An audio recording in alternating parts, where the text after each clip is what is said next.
Hello dear students and welcome to my channel. In today's video, we shall do the remaining part of synthesis of sentences to form simple sentences. The previous part of this video is linked at the end of this video. Please go through it first in order to understand this video better. Now, without any further ado, let us start how we can synthesize sentences or combine sentences using a noun or a phrase in apposition. In the previous video, we did how to form synthesis of sentences using participles. It has been explained in detail in the previous video. If you like that video, students, please like, share and subscribe and keep notification button on for more upcoming videos on synthesis of sentences. Now, students, what does the word apposition mean? The word appositive means to put near or to keep alongside or next to or side by side. What is the work of an appositive? It gives extra information about the sentence. It is basically a noun or a noun phrase and it is placed next to another noun to describe it in another way. So, what is your appositive? It is nothing but a noun or a phrase which contains another noun. And what is the meaning of a phrase in apposition? Means to place it next to a noun already present in the sentence. So, we will understand this with examples. First example, students, the roads in Paris, comma, the most romantic city in the world, comma, are very wide. Now, students, what do you understand by this? That already your noun is Paris. What is a noun? Any naming word is a noun. Here, Paris is your proper noun.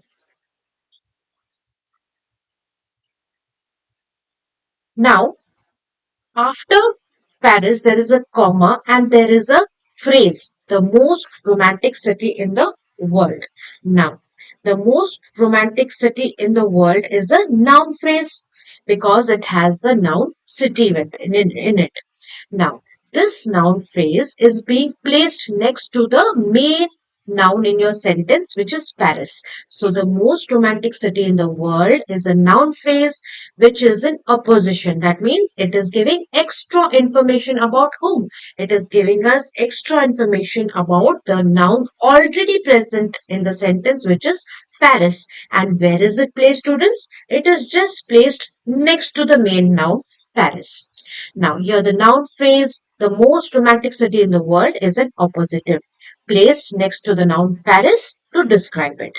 Now, why am I writing all this, students? So that along with listening to what I'm explaining, you see and register in a better way and don't forget it. That is why I'm writing down everything in detail for you to understand it in a much clear and lucid manner. Now, next example, Danny, my dog will chew your shoes if you leave them there. After Danny, there is a comma, then my dog, comma, will chew your shoes if you leave them there. So, in this sentence, students, which is the noun? The noun is Danny. And what are we supposed to do with nouns or phrases in apposition? Place them next to the main noun. So, which part of the sentence is having your noun phrase?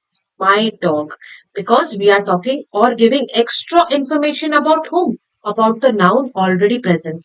Like in the first example, Paris is our main noun. But the noun phrase which is giving extra information about Paris is the most romantic city in the world. We are describing Paris, the main noun in a sentence, as being the most romantic city in the world. So, this noun phrase is giving extra information about Paris. Similarly, in the second example, my dog, whose name is Danny, will chew your shoes if you leave them there. So, which is the noun phrase giving more information about the main noun Danny? My dog. This is how you will analyze the sentences. Third example, Alexander Graham Bell, comma, the man credited with inventing the first telephone, comma, was declared one of the country's greatest inventors in 1936. Now, students, let us analyze this statement. Alexander Graham Bell, main noun in your sentence. What extra information is being told about this main noun who is a person? That he was a man credited with inventing the first telephone. So the man credited with inventing the first telephone is your noun phrase in opposition. Opposition means placed next to the main noun of the sentence, which is Alexander Graham Bell. So the noun or phrase in opposition is placed next to the main noun Alexander Graham Bell. Next example, Elizabeth I, comma, the daughter of Henry VIII and Anne Boleyn became Queen of England in 1558. Let us analyze this sentence. Whom are we talking about? Which is our main noun? Elizabeth I. Now, what extra information is being given by Elizabeth I? That she is the daughter of Henry VIII and Anne Boleyn. So, this is your noun phrase which is giving extra information about the main noun Elizabeth I in the sentence, and it is placed next to the main noun as you can see. So, this is how you recognize your appositives or noun phrases. Now, other ways to recognize appositives. These were simple ones which were placed within commas. But besides that, they are usually placed with a pair of the following, either commas or parentheses, which are round brackets, or dashes.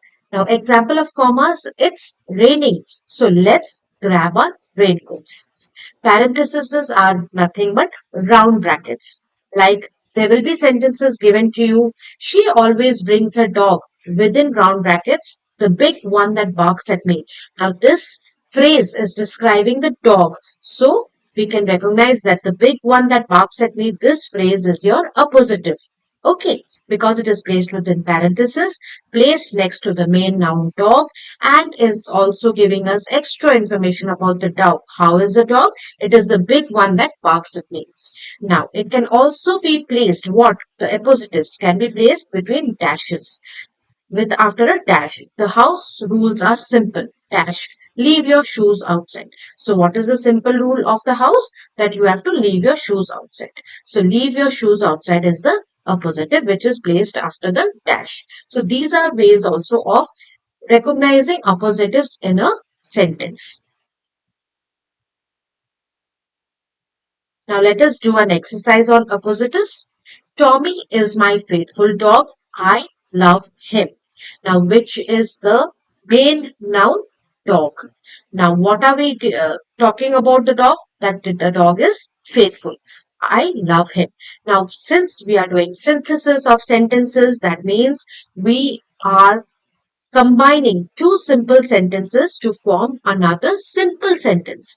Now, to refresh your memory, what are simple sentences? Simple sentences have one subject and one predicate. What is a subject? Which tells us about the main character of the sentence. Okay. Now, what is a predicate? Which has the verb part of the sentence. And a simple sentence, students, has only one independent clause. What do you mean by independent clause? Independent means what? It does not depend on any other clause to explain its meaning to us. And a simple sentence will have no dependent clause. So, if I say Tommy is my faithful dog. I love him. How can I combine both the sentences to make a meaningful, independent, simple clause? I love my faithful dog, Tommy. Now, over here, the adjective faithful is describing the dog, and Tommy is the dog's name. So, Tommy is the noun, and placed next to it is the faithful dog, which is your appositive. Now, Mr. Das lives in Durgapur, full stop. He is the collector, full stop. It is a large town. So here, whom are we talking about? We are talking about Mr. Das who lives in Durgapur. Now, Mr. Das is also a collector, and the town in which he stays, Durgapur, is a large town. So how do we combine these three sentences to make one sentence? We will first describe Mr. Das. Mr. Das. Who is Mr. Das? So here we are talking about Mr. Das. Now in the sentence, students, what is the uh, phrase which is telling us more about who Mr. Das is, that he is the collector. So Mr. Das, comma, the collector. So we are placing the appositive, the collector, next to the main noun in our sentence, who is Mr. Das. So Mr. Das, comma, the collector, comma. Next, what more information is there about Mr. Das? That he lives in Durgapur. So we can write Mr. Das, the collector, comma, lives in Durgapur, comma.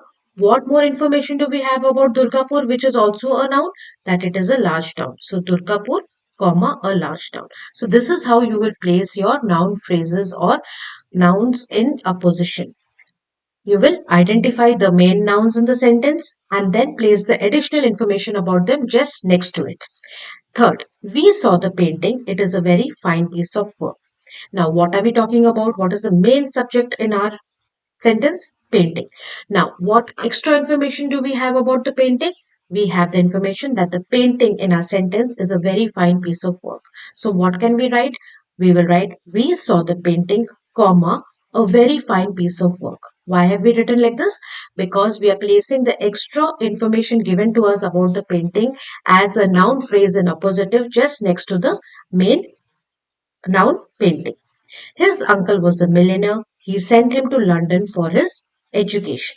Now, we don't have to write such a big sentence. We will write his uncle, comma, a millionaire, sent him to London for his education. We don't have to keep repeating his uncle was a millionaire. He sent him to London for his education. We can simply place the extra information about the main noun uncle next to the noun uncle and write sent him to London for his education. The cow provides milk. Milk is a valuable food. Now, we are having some information about milk, that it is a valuable food. So we can write the cow provides milk, a valuable food.